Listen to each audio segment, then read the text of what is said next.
Could a kind of pacemaker for the brain hold promise for those battling the severest forms of depression? Well, researchers are now testing a treatment called deep brain stimulation, or DBS, which is approved for conditions like epilepsy and Parkinson's disease. And Dr. Alan Burton joins me now. He is the chief medical officer of Abbott's neuromodulation business, and that's a company that's created a DBS device that's currently under FDA review. So, Dr. Burton, this is potentially very exciting. Tell us how this treatment works. Thanks for the opportunity, Lana. It's nice to speak to you today. Abbott's deep brain stimulator therapy, used to treat movement disorders like Parkinson's disease and essential tremor, has now been looked at as a potential treatment, as you mentioned, for this severe disabling condition called major depressive disorder, which affects 16 million Americans that live with this debilitating condition. Around 9 million of those take antidepressants for this situation. But among those patients, about a third are unresponsive to that. And they end up with a condition called treatment-resistant depression and live very debilitated, very limited lives. And in fact, in some cases, they become suicidal because of living with this severe, ongoing treatment-resistant depression. And our research suggests that deep brain stimulation can help by stimulating parts of the brain similarly to how the pacemaker technology would stimulate an area that's involved in movement. There are other targets in the brain that are involved in emotional control in the brain. And that allows us the opportunity with focused stimulation delivered surgically in the hands of a specialized functional neurosurgeon, targeting those areas and thereby resetting these depressive symptoms, alleviating the patient's symptoms. So we're excited to embark on this clinical trial, which we're calling Transcend. Transcend is a good title for it. So, Dr. Burton, I remember interviewing a concert violinist who had deep brain stimulation for essential tremors, and it completely changed everything for his life.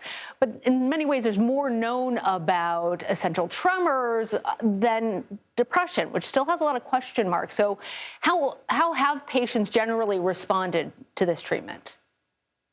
Yeah, it's a great question, Lana. The movement disorders are very apparent and very obvious, as you stated, where the patient has this visual tremor that then is addressed very quickly with this. Psychiatric disorders, like major depressive disorder, have often been more invisible and a little harder to assess and harder to see when they're affecting patients. There is early data. Abbott has done previous studies on this major depressive disorder with deep brain stimulation. In fact, there's over 100 patients implanted with our therapies in previous studies, many of whom have had long-term responses and very favorable outcomes with this. Now we're taking this to the next level through an FDA-approved study. The targeting of these areas in the brain has become better with focused various types of MRI and functional imaging.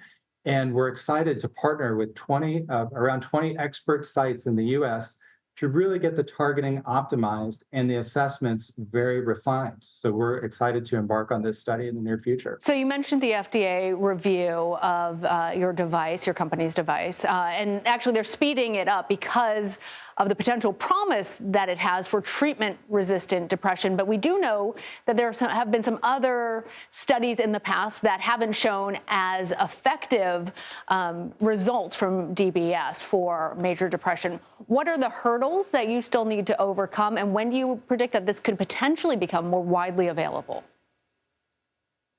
All great questions. So we've done a lot of work behind the scenes with our expert partners to get the patient selection criteria refined. And that's going to be a very important part of this study. The FDA designated this as a breakthrough device because the patients are in such a severe depression and the treatment promise. So with our experts, we learn how to select the patients appropriately. The worst, really, they're in a very bad situation without other less interventional alternatives.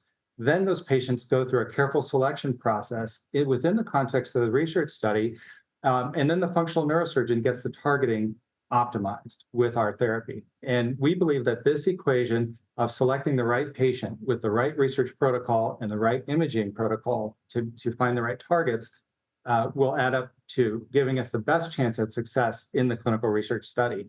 The research study should start in the later half of this year, start enrolling patients.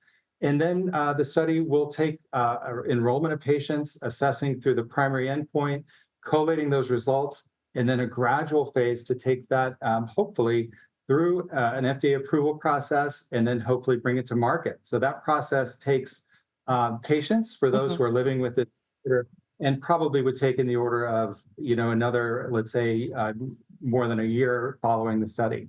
But for people who have been battling with depression for their entire lives, a year does not feel like very long necessarily to wait for such a revolutionary potential treatment. Dr. Alan Burton, thank you. It was a pleasure, Lana. Thank you for the interest in this, and we're hoping that this helps a lot of patients. Absolutely. And if you or someone that you know needs help, the National Suicide Prevention Lifeline Network is available 24 hours a day, 7 days a week. There is no shame in it. You can call, text, or chat their hotline using the 3-digit number 988.